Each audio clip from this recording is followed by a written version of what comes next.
하나님 아버지, 하나님께서 우리들을 이 땅에 보내주시고 이 땅의 삶을 통하여서 다시 한번 하나님의 나라를 경험케 하시니 감사합니다. 나면서 지금까지 하나님의 은혜가 아니었던 것이 하나도 없고 앞으로도 그렇게 우리를 인도하실 하나님을 믿기에 오늘 또 새벽에 씩씩하게 주 앞에 나옵니다. 어느덧 2월도 마지막 날을 맞이하였습니다.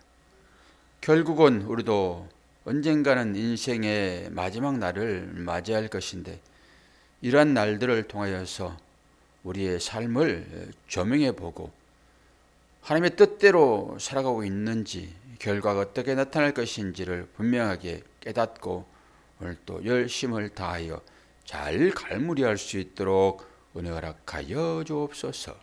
예수 그리스도 이름으로 기도하옵나이다. 아멘. 사사기 16장.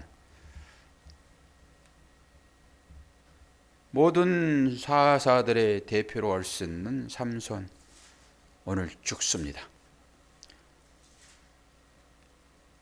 전체를 다 읽을 수는 없고 16장 1절에서 4절과 28절에서 31절입니다. 먼저 1절에서 4절 말씀 봅니다. 어제도 읽었던 말씀이에요. 삼손이 가사에 가서 거기서 한 기생을 보고 그에게로 들어갔더니 가사 사람들에게 삼손이 왔다고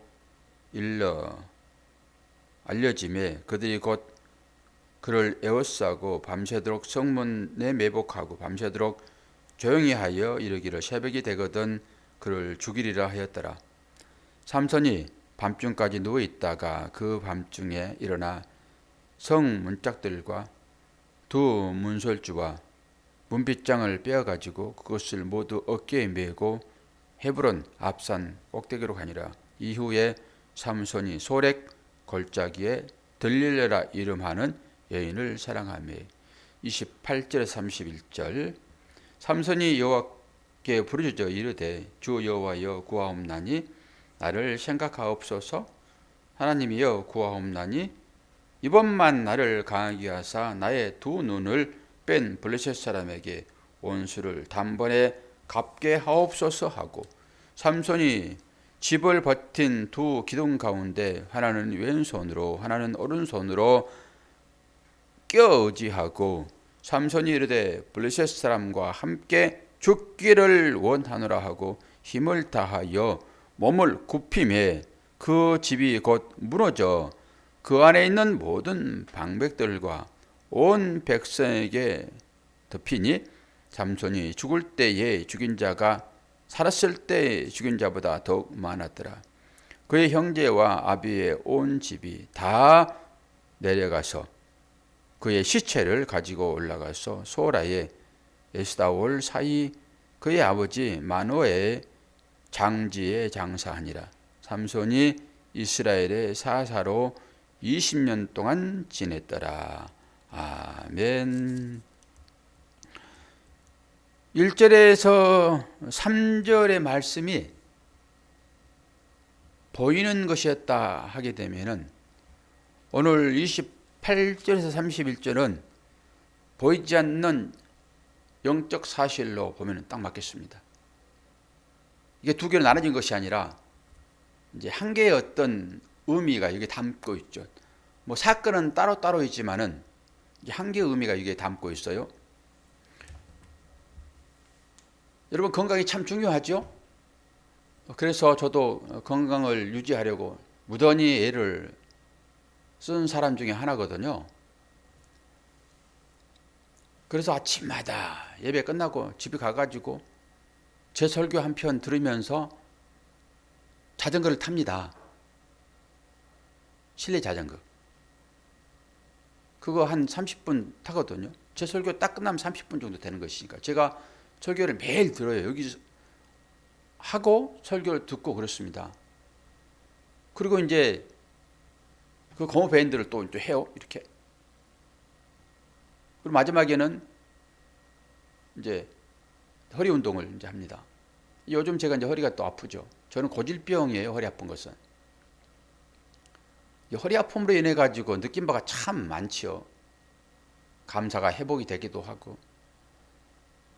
우리 이제 새벽에 깨우는 여러분 중에도 허리가 아파가지고 애를 쓰신 분들 계시는데, 나름대로 생각을 해보죠. 그래서 근육량은 이제 늘지요. 허벅지도 굵어지고, 말통도 생기고, 어깨도 커지고. 이게 보기에는 그럴싸하게 보이죠? 웃고 말죠. 그런데 이게 아무리 보기 좋아도 허리 아프면은 아무것도 아닙니다. 그거 아무리 보기 좋아도 허리 아파 버리면은 그냥 기어다니는 거예요. 그러면서 뭘 생각할까요? 이 허리는 근본이라고 해요. 근본. 삶의 근본.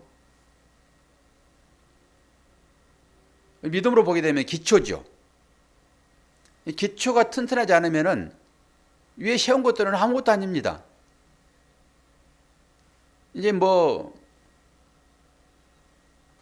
우통이 튼튼하게 보이고 뭐 허벅지가 굵어 보여도 그것은 우리의 이제 율법의 행위라고 보면 되고요. 이 율법의 행위가 아무리 근사하게 보여도 기초 즉 예수는 그리스도라고 하는 이 기초적인 것이 없다 하게 되면 이건 아무것도 아니라는 거예요. 한 것이에요. 허리가 든든해야 돼요. 뭐 근육이 나오고 이거 아무 필요 없습니다. 허리만 잘 받쳐주면은 그냥 살아가는 거거든요. 우리의 마음도 마찬가지죠. 우리의 마음이 안식을 얻지 못하면은 겉으로 있는 거 아무것도 필요 없습니다. 겉으로 있는 것도 아무 필요 없다니까요. 마음의 안식을 누리셔야 되거든요. 마음의 안식하라 그럴 때 그 말 자체는 이제 언어로 따지면 샤밧이라고 해요. 샤밧. 그런데 그걸 이제 그 글자 하나하나를 풀어헤치면은 그게 무슨 뜻이냐 그러면은 하나님의 집을 완성하는 것입니다. 이 글자를 풀어서 뜻을 자 하나를 살펴보면은 하나님의 집을, 하나님의 형상의 집을 완성하는 것입니다. 여러분 모든 성경이 그 얘기만 하고 있어요. 출애굽기도 마찬가지잖아요. 이스라엘 백성들이 430년 동안 거기서 생고생했잖아요. 그럼 뭐 하기 위한 거예요? 성전 짓기 위하여 금은보화 가지고 나오는 거예요. 성전 지으려고요. 그게 집이라니까요. 그래서 가정이 평안해야 모든 것이 평안해요. 가정이 불편하는데 회사 아무리 크게 한들 무슨 의미가 있습니까 그게. 집이란 게 그런 거예요. 그래서 우리의 마음 가운데 하나님의 집을 완성하면은 그것을 안식이라 그런다니까요.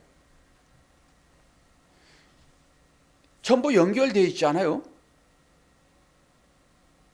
제가 뭐 허리 얘기하고 뭐 근육 얘기하고 다 했지만 그거 다 연결되어 있죠. 기초를 튼튼히 다지는 거야지만이 되는 거잖아요. 건강도 그런 것이니까. 오늘 이제 삼손의 얘기가 이제 끝날 거예요.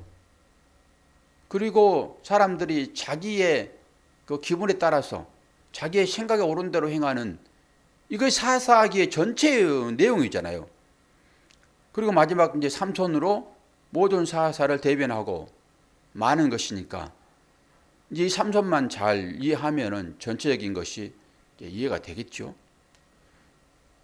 사사는 두 가지를 모형하고 있어요. 하나는 구원받아야 할 이스라엘. 죄 가운데로 달려가니까 틈만 남은 죄 가운데 달려갔잖아요.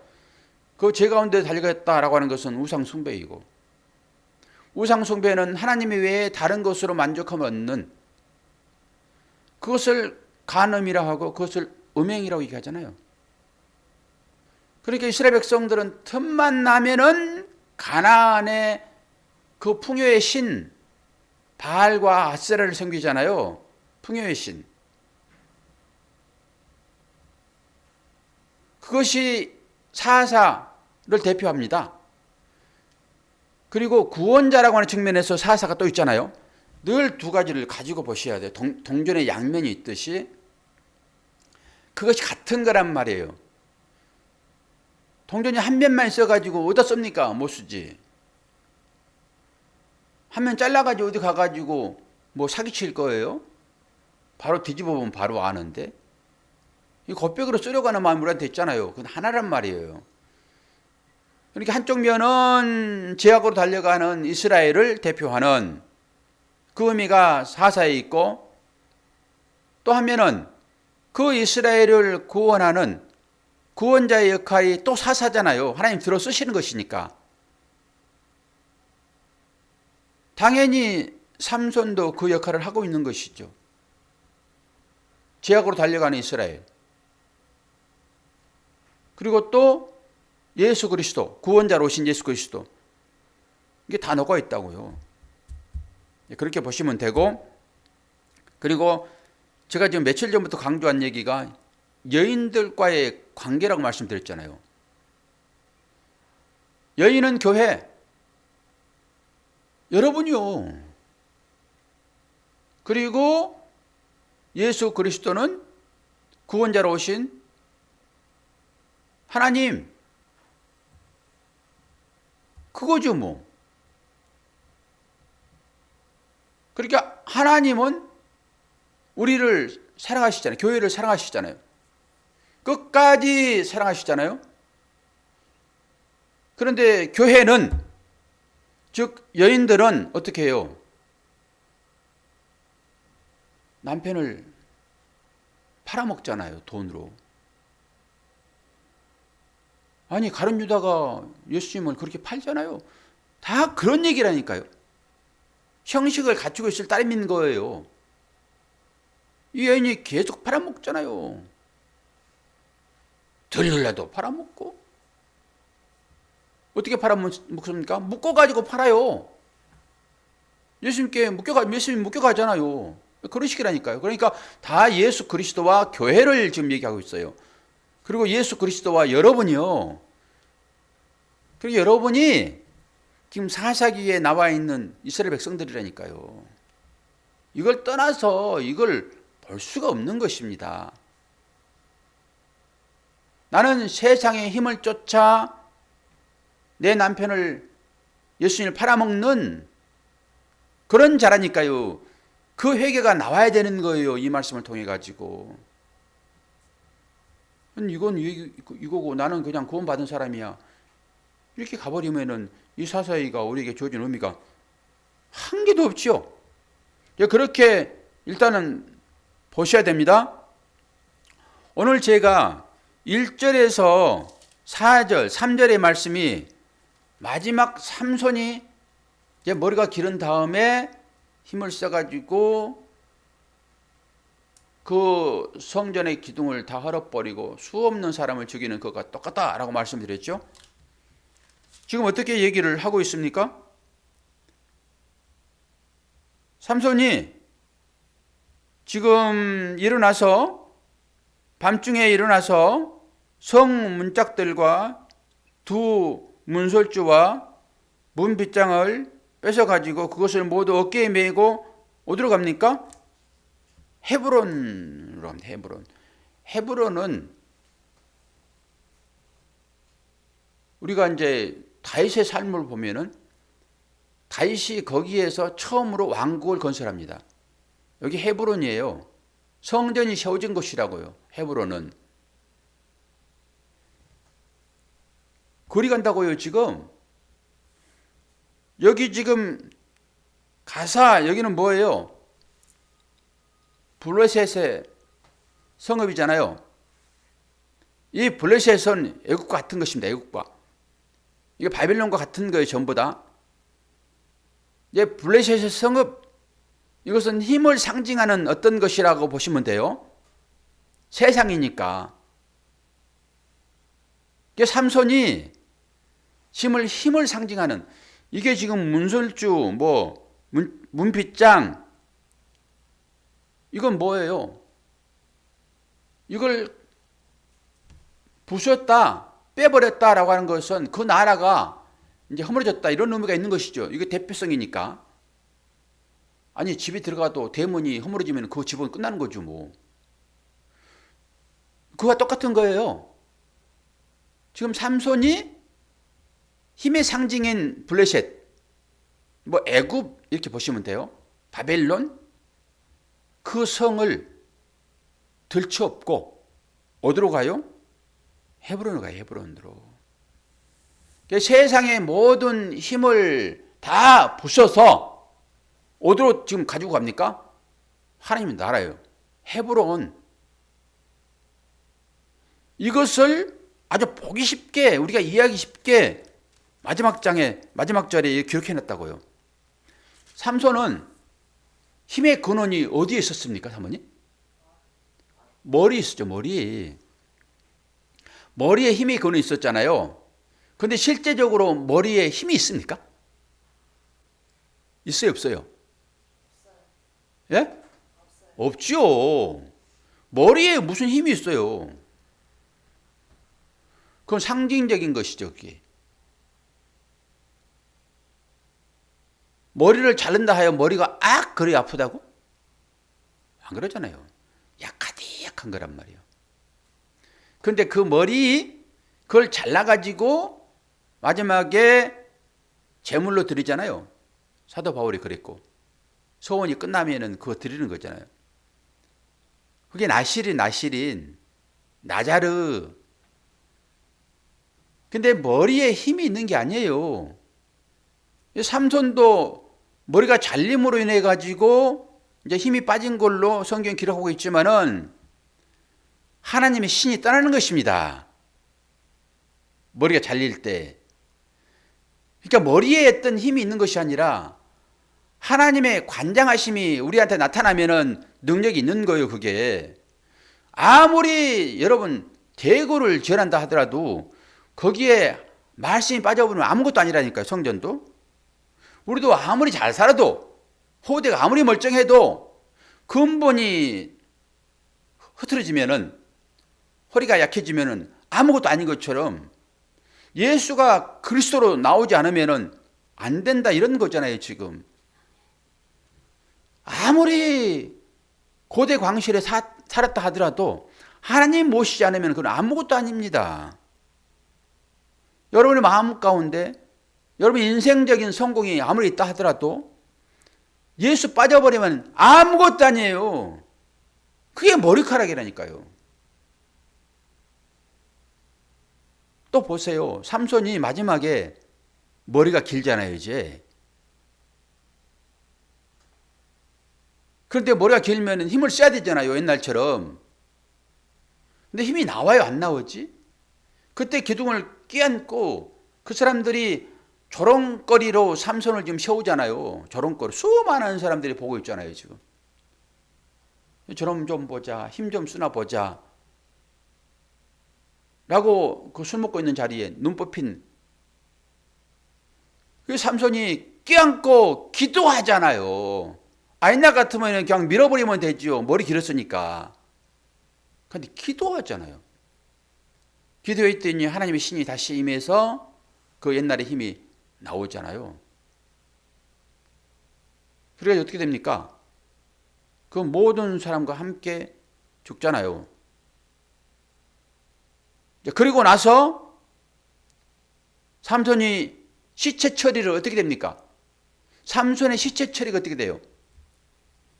가족들이 와서 삼손의 시체를 자기 아버지의 묘에 합장하잖아요. 그런 걸 한번 보시면은 이 얘기가 뭘 품고 있는지를 이제 보실 텐데요. 그 야곱이 자신의 뼈를 어디에 매장하라고 그래요? 애굽에다 매장하라고 그래요? 안 그러면 가져가라고 그래요? 그래서 가져가서 매장하는 것입니다. 어디래요? 조상들이 묻힌 막벨라 굴, 부활이 있게 되는 그곳, 이것이 다락방이라고 생각할 수 있죠. 다비다가 죽어있던 거기 부활이 일어나잖아요. 그리고 요셉도 애굽에서 총리로 살지만은 결국 그것이 자기 후손들이 살아야 할 그런 곳으로 생각한다고 그러면은 그곳에 뼈를 묻게 놔둬야 되죠. 여러분이 땅 가운데 부귀영화를 누리는 것으로 인생이 하나님의 복을 받았다라고 하게 되면은 여러분 자녀도 똑같이 그렇게 되기를 원할 것입니다. 그런데 요셉은 자기 뼈를 다시 자기 조상들이 있는 곳으로 옮기라고 그러잖아요. 그래서 마지막에 여호수아, 예수가, 호세아가 그 조상들의 뼈를 옮기잖아요. 하나님의 나라로. 그러면 우리는 그것이 뭘 얘기하는 줄을 알잖아요. 그건 예수 그리스도를 예표하고 있다. 모세도 이스라엘 백성들을 애굽에서 이끌어내는 자기 나라에서 하나님의 나라로 자기를 부인시키는 어떤 역할로 모세가 쓰여지는 거잖아요. 내 나라를 다스리고 있는 그 바로 왕을 죽이고 하나님을 모시는 나라로 바꾸는 작업이잖아요, 지금. 그게 이스라엘 역사이기는 하지만은 그 역사를 통해서 우리가 뭘 깨달아야 되냐고요. 그런 것이죠. 그러면 그것이 곧 예수 그리스도가 세상 나라를 살아가는 힘을 상징하여 힘을 쫓아 부귀 영화를 쫓아 살아가고 있는 우리들 모든 사람이 다 그렇습니다. 그 사람들을 어떻게 하나님의 나라로 인도하는 거잖아요, 지금. 성경이 전부 그 얘기니까. 그렇게 모세도 그러고 요셉도 그러고 다 그 역할을 감당하는 걸로 우리가 인식했다 하게 되면은 지금 삼손은 바로 예수 그리스도의 모형으로 등장하고 있다는 것을 마지막에 정확하게 얘기를 하고 있죠. 그래서 제가 1절에서 3절까지 그 얘기가 그 성읍의 몸빗장과 이것을 다 들쳐매고 헤브론 하나님의 나라 그곳으로 간 것이 영적으로 보게 되면은 지금 삼손이 힘을 써가지고 그 세상 사람들이 희희낙낙거리는 그것을 자기들이 최고의 행복으로 찾잖아요, 지금. 그 궁궐 지어놓고 그 기생들과 함께 이 들레도 다 그런 사람 아닙니까? 뒷날에 내려가는 거기도 기생도 나오는 것이고 다 이게 우리의 모형이에요. 이게 예수를 팔아먹고 내 욕망을 채우고자 하는 우리의 삶, 그들을 끌어안고 천국으로 가시는 그 주님이 보이십니까? 이 말씀 가운데서. 그래서 우리는 이 삼손의 역할이 모든 사사들을 대표하는 그런 역할이고 곧 예수 그리스도를 사사는 상징하고 있다. 또 다른 얘기로 이 이스라엘 백성들이 살아나야 할 단 하나의 길은 예수 그리스도, 그분이 그들을 끌어안고 그 삼천국녀, 그때 그 국녀 하나가 일본 누구를 끌어안고 막 이제 얘기 혼재돼 있죠.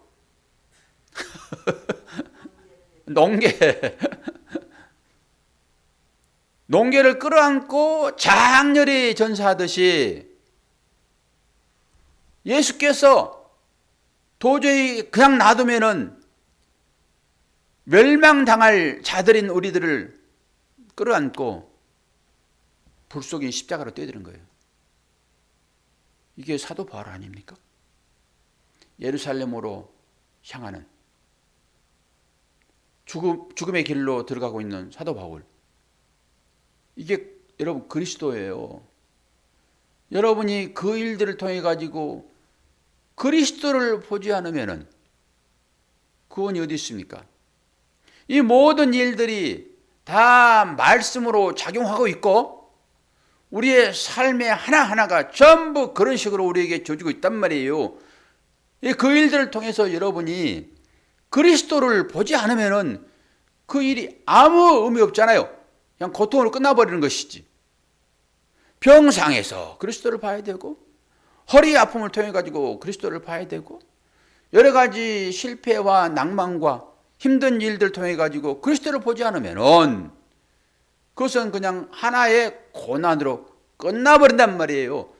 그래서 병상에서 누워있을 때 거기서 그리스도를 만나지 않으면 그냥 개고생하는 것입니다 라고 얘기하는 거예요. 제가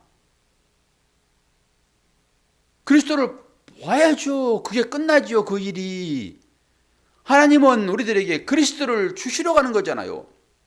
무엇을 통해서든지 그리스도를 주시려고 하는 거잖아요. 깨닫게 하시려고.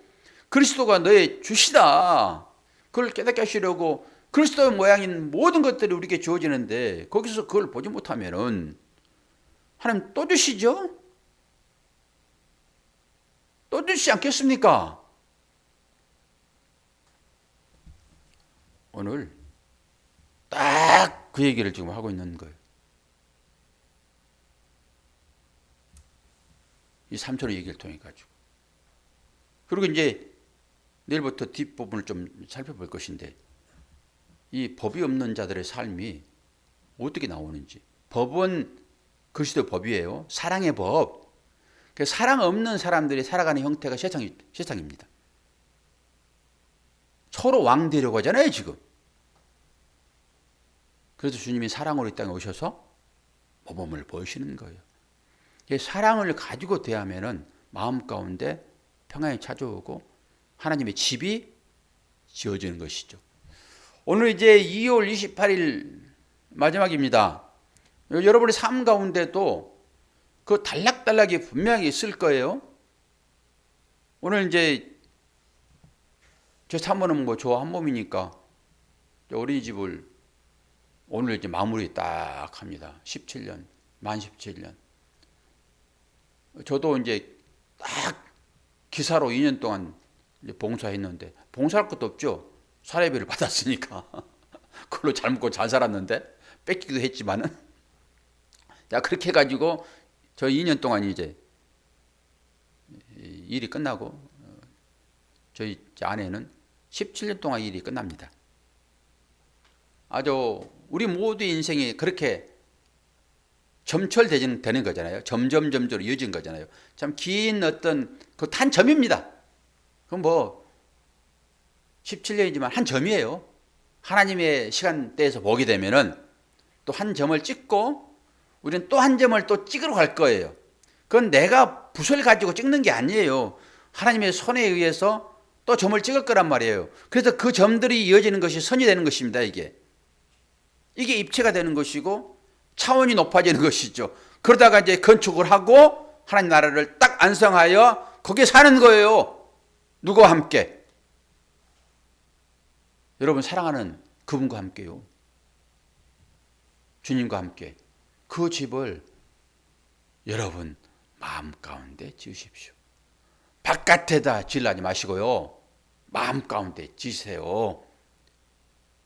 그 가운데 사시라니까요. 그 참신랑 예수와 아무리 사모가 보기에 이 신랑이 멋있고 영적으로 아주 그렇게 같이 보여도 이거 다 껍데기예요. 껍데기.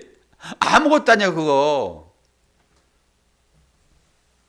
참신랑 예수 그리스도를 내 안에 믿음의 집을 짓고 잘 사시려고 어떨 때는 그 신랑이 좋게 보이기도 하고 어떨 때는 왼수같이 보이기도 하고 다 그런 거잖아요. 성경이 지금 우리에게.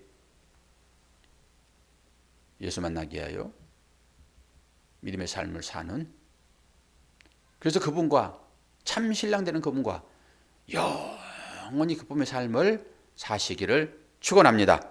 기도하겠습니다. 아멘도 안 해요. 아버지 하나님 아버지의 사랑과 은혜를 감사합니다. 오늘 사사기 마지막 사사 이 사람이 뭘 했는지, 또 그 의미가 우리에게 어떤 영적인 것으로 다가오는지 보게 하시고 우리 마음 가운데 하나님의 참 집을 짓게 하심으로 그 가운데 진정으로 평강이, 안식이 나타날 수 있도록 도와주옵소서. 6월 마지막 날을 저희들이 맞이하면서 다시 한번 한 점을 찍고 또 새로운 날을 시작하려고 합니다. 이것들이 모아질 때 하나님 나라로 가게 되는 진리의 길이 될 것이니 또 그 의미를 깨닫고 내 이웃을 내 몸처럼 사랑하게 하여 주옵소서. 예수 그리스도의 이름으로 기도하옵나이다. 아멘.